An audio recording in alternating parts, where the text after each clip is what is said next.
喂，各位粉絲、各位朋友，歡迎大家嚟到祖哥核爆呢個頻道啊！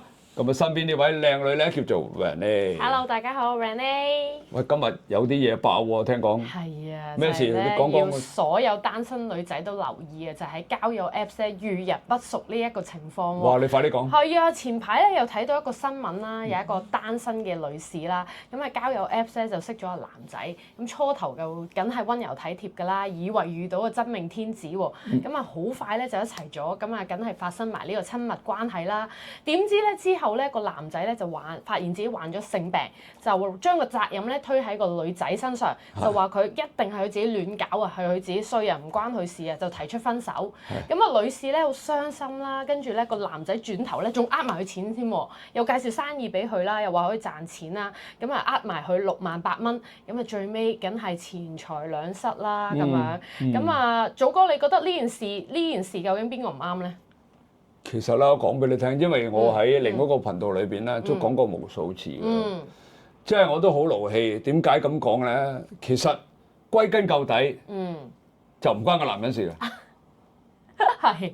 你要聽明白啊！點解你明明女仔先係受害者喎？點解你阿祖哥你亂講嘢啊？明明受害者俾人呃錢呃感情，而家問題就係歸根究底啊！而家咁多網上情緣，電視又講過無數次，新聞又講過，東張又出過無數次。記住喺網上識嗰啲，記住，網上識嗰啲算把啦。但係呢個係真人嚟嘅喎，唔係嗰啲咩劉德華、馬斯克嗰啲分身嚟嘅喎。呢個世界你要明先。而家咁功利嘅社會，社會各方面都開始滑落，每個人都用唔同方法去揾錢，係咪？我同你就靠正路啦，做到你啊3點唔瞓，我啊4點唔瞓，日日都係咁做。我哋係靠正路，但係有啲人係靠唔正路噶嘛。你諗下啦，如果我喺網上邊玩啲交友 Apps，我識到男朋友、識到女朋友，我同你得唔得閒玩交友 Apps 啊？我想問你先。咁可能好多人圈子好窄㗎嘛，真係識唔到男仔㗎嘛。OK，咁你識唔到男仔，你靠呢個網上嘅交友 Apps 去識。你要明先，交友 Apps 咧，大家嘅目的都係一樣嘅。你又想識我，我想識你，係咪先？咁最蝕底雞，我哋成日都講啦，蝕底梗係女方面㗎啦，啱唔啱先？大部分啦。係啊，今次仲惹埋性病添啊！嗱，其實根本歸根究底就係個女，sorry 啊，講到勞氣一陣。係個女人蠢，係你識到個男人 ，OK， 或者你已經成年人啦，唔緊要發生性行為、性交易都啊，唔係交易，性行為都好啦。咁你事前你係咪要做好多措施先？呢啲大人嚟㗎啦，你小朋友咩？好啦，再講翻啦，佢有咁多咩有咩感情咩咁咩啦，好啦，咁跟住佢叫你做生意啦。喂，你諗下啦，我成日講過無數次喺網度，當你要對方問你攞1毫子嘅時候，你就要留意呢個人究竟佢個目的係乜嘢先。咁大隻蛤乸隨街跳咩？叫你投資喎，投咩資啫？一叫你投資就分手啦。不過冇辦法喎，因為女人咧好脆弱㗎，又話愛啊，愛生愛死啊，愛到天愛到地啊。而家呢個世界啊，即係喺我嘅角度啦，即係我角度。只要你將你個交友圈擴大少少，就冇辦法識唔到男仔或者識唔到女仔嘅。因為喺我人生裏邊咧見過無數次。嗱，我講個好簡單例子。我以前細個嘅時候咧，有一個女人喺我樓上住嘅。咁佢係點咧？佢就抱住一個小朋友。係啦。咁咧，佢係駝背嘅。係。嗰隻右腳咧咁行㗎。係拐嘅。咁咯，係真㗎，喺我樓上住，咁我就拗晒頭，一個駝背，4尺都唔夠高，點解佢會抱住個 BB 嘅？佢有老公㗎喎。哦，有老公抱住個 BB 咪佢個仔咯。咁你咁嘅，即係俗啲講句，駝背4尺都唔夠，一樣有人中意。嗰個年代係冇交易呢樣嘢㗎，即係只不過就係你識到我識到你，大家會結婚咁樣。唔係啊，我見佢哋生活幾好啊，住我哋樓上啫嘛。即係換句話講，其實呢個世界冇醜人嘅，只不過你要擴闊你嘅圈子，好簡單啫。我教埋你哋點擴闊圈子啊！參加啲跳舞啊、啊，唱歌啊，係俾少少學費啊、書法啊，係參加多啲呢啲想平嘅，參加工聯會嗰啲幾嚿水你俾唔起咩？你參加多啲，成班同學幾十人，你睇啱邊個㗎？你咪主動同佢搭訕下咯。哎呀，阿師兄啊，你嗰度可唔可以教下我寫啊？咁你喺呢啲咁嘅場合識到啲男仔嘅，大部分都唔會出事㗎，因為點解咧？你記住。成日都講㗎啦，夜場啊，所謂嘅咩叫夜場啊，夜總會啦、酒吧啦，你去呢啲地方玩消遣嘅時候，你識到翻嚟嗰啲咩嚟㗎？無真愛啊嘛，夜場。唔使講嘢啦，你成班你去嗰啲聚會，全部啲醫生、律師嚟嘅，你識到啲咩人啊？對不對啊？你本身你自己做呢個行為嘅時候，你就預咗俾人呃㗎啦。你去網上交友識嗰啲男仔女仔都好，喂，呢個世界咁大隻蛤啦，隨街跳咩？佢好嘅，佢得嘅，好似我咁，你同我使唔使去呢啲地方識朋友啊？你又咁靚女，我又咁靚仔，使鬼咩？你要成日做嘢，生活圈子好窄㗎，好多人都。你係啱，咁我咪話窄咯。咁你收工可以參加工聯會活動㗎，彈下吉他得唔得？Ukulele 啊，打下鼓啊，書法啦，梗有一款啱你㗎。我試過一次去，以前好多年前去工聯會。學英文，全部都係啲 OL 嚟㗎。你要識佢好容易，佢就主動走嚟問你㗎。喂，頭先嗰度阿 Sir 嗰度咧，嗰句英文點解啊？佢咁樣㗎。咁你有乜辦法會識唔到咧？你本身係去嗰度地方，你揾翻嗰度嗰啲人一齊去，成班一齊去做同一樣嘢，你咪容易結識咯。你話唔識係多餘嘅。或者做翻啲健康啲嘅嘢咯，去啲行山群組一齊做下運動啊，行下山啊，一齊做下義工咯。好啦，問題就係啦，點解要鬧咧？其實係鬧呢個女人嘅啫，即係你妄想喺個咁嘅網絡上邊識到個男仔，跟住又天長地久啊！你咧慳啲啦，用下你個腦啦。仲有我睇佢幅相咧，佢都唔係年廿零歲嗰啲嚟喎。咁咪有啲年紀需要心急咯。有啲年紀唔緊要，好似我哋而家60幾歲，老虎都打死兩隻啦，日日瞓幾個鐘頭一樣咁精神，係冇關係年齡嘅而家。第一，交朋結友係冇關年齡同埋冇關樣貌嘅。我試過有啲見到一啲真係，哇個樣真係好差咗少少，但係人哋朋友一樣多，唔緊要㗎。但係而家要爆係嘛？爆乜咧？而家爆第一個女人蠢，第二就係嗰個男人啲行為卑劣，你竟然去屈嗰個女人話有生性病，其實佢本身就有㗎啦。係啊，你係咪擺到明㗎啦？屈人啊！佢擺到明屈人都唔緊要啦，你咪屈錢就算啦，仲要將個性病去傳染埋俾人。哇！呢啲人啊拉去打靶啦，對不對啊？你做埋呢啲咁嘅陰質嘢，我成日都要講，即係各方面嘅道都唔同啊，有黑道有白道有咩道？咁你做翻你自己應該做嘅嘢先，呃人錢都唔緊要啦，仲要將性病傳染俾人，你呢啲人係究竟咩人嚟嘅咧？其實可能佢唔止傳染一個嘅喎。係啊，周圍呃啦。佢本身就係、喂逐啲慣犯啊！你明唔明？即係我成日覺得呢個社會而家咧越嚟越衰啊！真係，即係越嚟越騙子太多啊！咁你哋做女人嘅，其實講真啦，你好多時喂，就算上咗去一少少年紀嘅，你要識一啲人。喂，我仲有喎，我未講啊！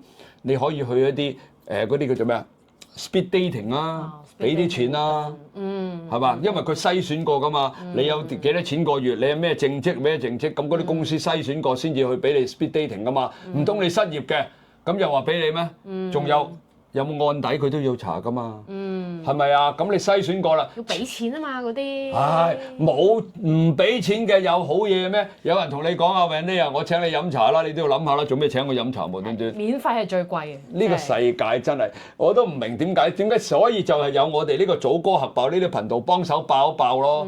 喂，大家你真係要記住啊！大家都係咁嘅年紀嘅人士，即係有啲可能比我哋更加大啲。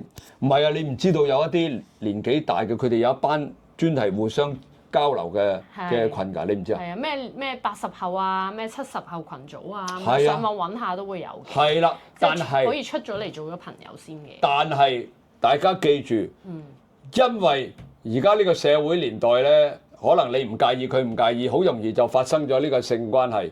咁喺呢往後嘅日子裏邊咧，你條路就要小心啦。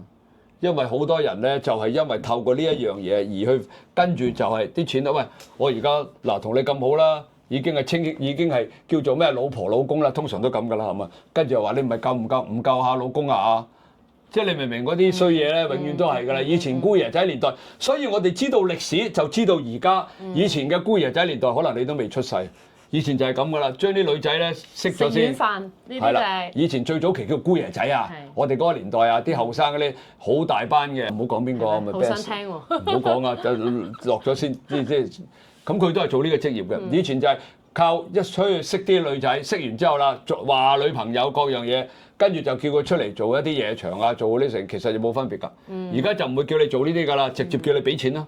我搞生意嗱，記住啦，聽住我講啊。通常識咗之後，佢會同你講，第一就家境有問題啦，個老豆老母係醫病啦，做生意嘅咧就失敗啦，跟住咧就爭落周身債啦，咁就會同你講咧嗱，你唔好救我，由我去死啦咁樣，你記住唔好救我。套路都係咁㗎啦。係啦，記住唔好救我，我而家準備，喂 Honey 啊，我而家去跳樓啦嚇，跳樓點解啊？追債上門啊，咁你就有個動咗個惻隱之心啊，叫你 Honey 咯喎。冇啊冇啊。係啦，冇啦。咁開頭咧就會攞1萬半萬，跟住就5萬10萬，跟住知道你戶口有幾多咯喎。喺交往過程裏邊呢個套路啊，哇！你有樓㗎，有車㗎，啱啦，有樓有車就唔會話周身債啦，直接同你講投資。啊，我要開公司，我要做乜嘢？其實所有嘢根本就冇發生過。一個局嚟嘅。梗係局啦！呢個世界咁大隻蛤乸隨街跳咩？你識得一個人冇3幾年啦，你都唔好信佢啦。即係我哋以前就純情啲嘅，即係拍拖幾個月啦，已經認定咗係可能係結婚啊，或者各方面。而家冇3、5、7年，你都唔好制啦，你都唔知個背後有冇，但實質有冇話爭落人周身債？你同佢結咗婚，你係咪要還啊？係嘛？都唔好淨係話男呃女啦，其實咧都有啲女呃男係咩？即係好似之前嗰啲咩倫敦金啊，哦係啦，即係個靚女叫上網識咗個男仔就叫佢投資啊，又損失咗幾百萬啊，跟住又或者係約啲男仔去買啲直銷產品啊，或者係做 facial 開套餐啊，咁呢啲都有嘅。咁所以其實就係網上識人啦，就唔好急住發展咯，真係要俾多啲時間去了解下佢家庭背景啊，所有嘢咁樣。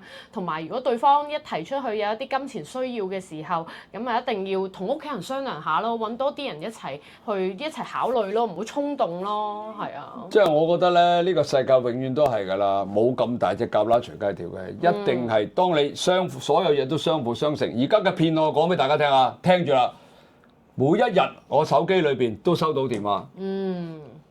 網上情緣少啲嘅，因為我年紀大啦嘛，係嘛？雖然我節目知道你錫老婆啊。係啊，一來我哋成日我帶住老婆出現啊，周圍去啦，呢個就唔啱。但係佢會話咩咧？我啱啱琴日收到另外一個，不過同呢條片冇關。琴日打電話嚟，喂，你係咪叫乜名啊？連名都講錯，連名都講錯。我特登玩佢㗎，我話係啊，咩事啊？喂，你啲錢幾時還啊？我就過咗期咯。跟住我同佢講慳啲啦。你呃都呃第二個啦，唔好再打嚟啦。跟住ปุ๊收咗線，跟住就唔咁快唔同佢玩啊！我有啲朋友要同佢玩好耐啊。我冇時間啦，你明唔明啊？根本你連到名都講錯，因為咧佢可能喺網度睇到我哋英文名拼音，嗰啲僆仔唔識拼，就咁佢冇理由同你講你係英文名嗰個㗎嘛，一定係講你嗰個中文啊嘛，咁佢就唔識拼，就講連個名都講錯。跟住又話你爭錢，專業啊！呢個騙徒唔係啊！我試過幾個都唔專業㗎。你一同佢一大佢咧，佢就跟住又縮㗎啦。佢永遠都係好似扮到好惡咁樣，又話財務公司，又話收數公司咁樣。跟住又問你有冇爭卡數啊？有爭卡數啊？咁你好還喎！嗱，而家真係過嚟咁樣喎。唉，算罷啦！呢個世界所有嘢都係㗎啦。而家永遠都係投資嘅騙案多到阿媽都唔認得。投資騙案行第一嘅，因為人係貪心嘅。第二就係網上情緣呢啲又多到不得了。你留意下啦，基本上日日都發生緊。空虛啊嘛，大家。係，我情願心靈空虛啊。我情願一個人空虛好過我銀包裏邊個戶口空虛啊。好似祖哥你咁充實啊，每一分每一秒都係揾緊錢啊。你唔好爆晒嗰啲嘢出嚟。嗱，喂，好啦，差唔多啦，我哋講個第二個故仔，第二個仲更加清楚。所有人啦，總之網上交朋友咧，一定要小心啦，真係認識長啲時間先，咁啊唔好將身心、銀包、金錢都付託俾佢啊，咁啊有乜嘢咧就同屋企人、女朋友商量下先，係咪真係有咁美好、咁虛幻嘅事先？係啦，大家真係要小心啲啊！仲有你哋可以留言。如果你有啲單身真係冇親戚冇朋友嘅，你留你介言，紹啊？唔係介紹。我以為你做埋 speed dating。我哋唔做呢啲嘢，你留言俾我，咁咧我就幫你分析下，哦，分析下啫，我以為你開埋中介公司。唔係，今日先有一個啱啱嚟之前有個做生意嘅，佢就同我講話咁，我話你咁啦，你會咁啦，冇嘢㗎啦，OK 㗎啦咁樣。咁佢又哎呀好多謝你啊咁樣。有祖哥幫佢分析，就知道佢龍與鳳啊。冇錯，冇人呃到我㗎啦，除非我自己呃自己嘅。好啦，咁呢就到呢度啦。記住我哋係祖哥核爆，記住點讚、收藏、轉發，撳個鐘仔。嚟緊咧，我哋會更加多呢啲時事嘅古仔咧，同大家分享。希望咧能夠警惕你哋啊，唔好立亂咧俾人哋行騙啊！大家有咩題材都可以留言俾我哋，俾阿祖哥爆下㗎。好，喺呢度多謝大家，拜拜。拜拜。